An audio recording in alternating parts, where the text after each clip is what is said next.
昨天我们村子里面有一栋房子起火了，庆幸的是里面没有人，是一栋闲置的房子。昨天已经完全处理好了。今天我们带大家去看一下里面烧的怎么样了。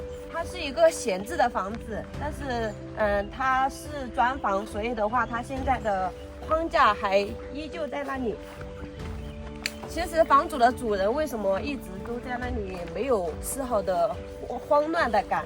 因为这个房子是闲置的，它里面没有放什么值钱的东西，而且它的房子也比较多。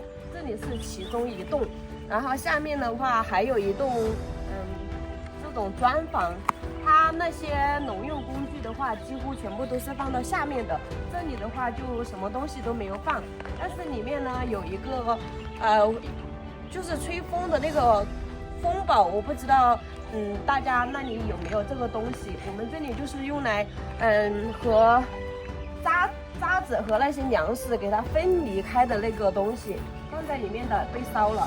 然后还有打稻谷的那个，现在我们到里面去看一下。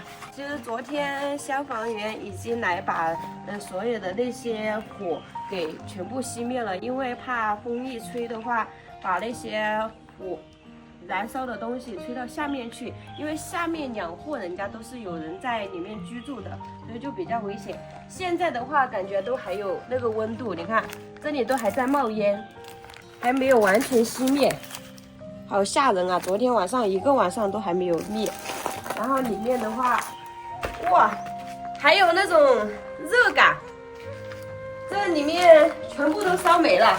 门和窗子全部都烧没有了。以前的话是有那个木窗和木门在这里，然后里面堆积了很多木材，就是一栋木房子，全部拆掉了之后把它堆在里面的。他们每次过来干活的时候，就可以带一点回去到下面在生活的那个房子里面烧。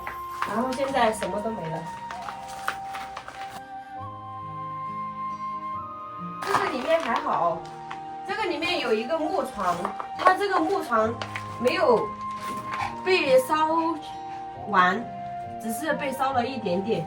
你看这个里面还放了有煤炭，这个煤炭也被烧着了。然后这里有一个放粮食的茶具，这个也被烧了。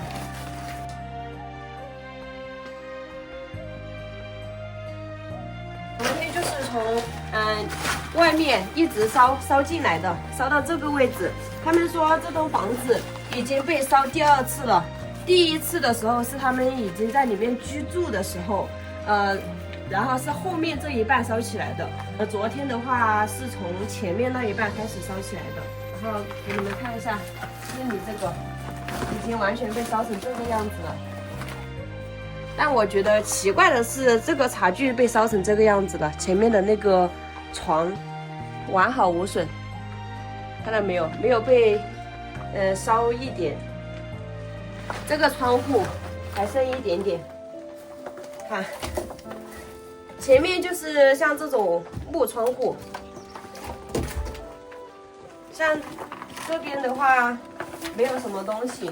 因为它是砖房嘛，所以它烧的火势来说没有那种木房子的火势烧的大。后面的话它是用来养猪的猪圈，所以里面没有堆积什么东西，也就没有燃起来。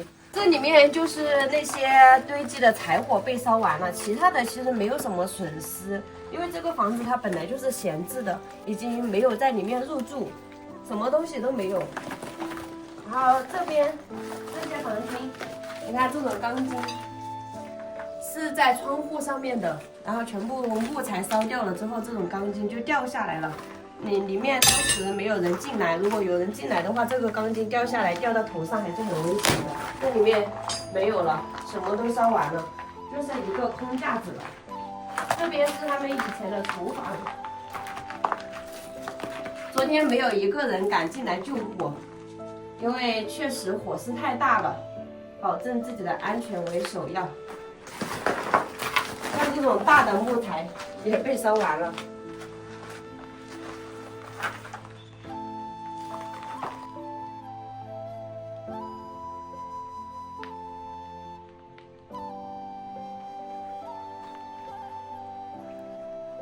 可以到楼上去看一下，因为它这个的话，砖房它一烧的话就容易爆炸。昨天也是，那些砖已经倒塌下来很多了。给你们看一下这里，这个位置都已经烧掉下来了很多砖块。我们到那边去看一下，往这里上去就是他们的楼板。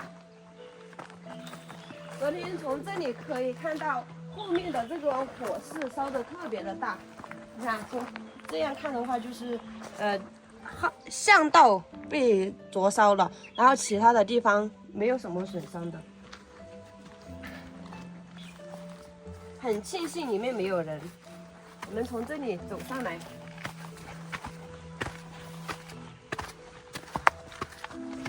你看这个板面上没有任何的损伤。当时是这个板面把那个火势给压住了，所以我们上面的那个电线，没有什么特别大的伤害。你看我们的网线就在这里，这个是我们的网线。如果是当时这个板面一起烧起来的话，我们的网线还有这里有一根电线，一起烧起来了就危险了。估计我们整个村寨都比较危险，因为它触电嘛。还有大家看到我们发的那个视频了过后，大家都觉得那个火势不大，其实它只是在外面看起来火势不大，它在里面的话，它那个火势是非常大的。大家想一想，一栋木房子的木材全部在里面燃烧，那个火焰是特别大的。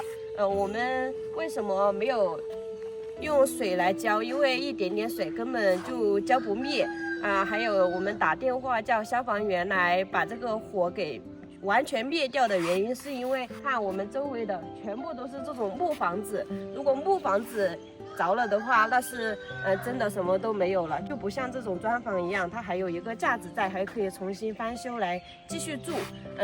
如果是木房子就没有办法，所以消防员来把那些容易着的一些小火星一起把它扑灭了。就是害怕我们周围的这些房子，那个风一吹的话就吹到下面去，而且爷爷奶奶家经常在山坡上弄那个火柴嘛，你看背面有很多的柴火，而且楼上还放了很多的牛草，那个牛草都是干枯的，一点就着，所以是很危险的。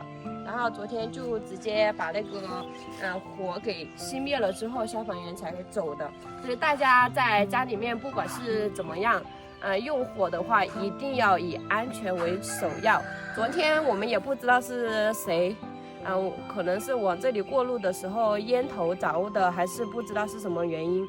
反正因为这个房子烧了也没有特别大的损失，也没有人员伤害，所以的话就没有具体的查下去。估计房主的话都觉得没有查的必要，因为这个房子他也不要了，是不是？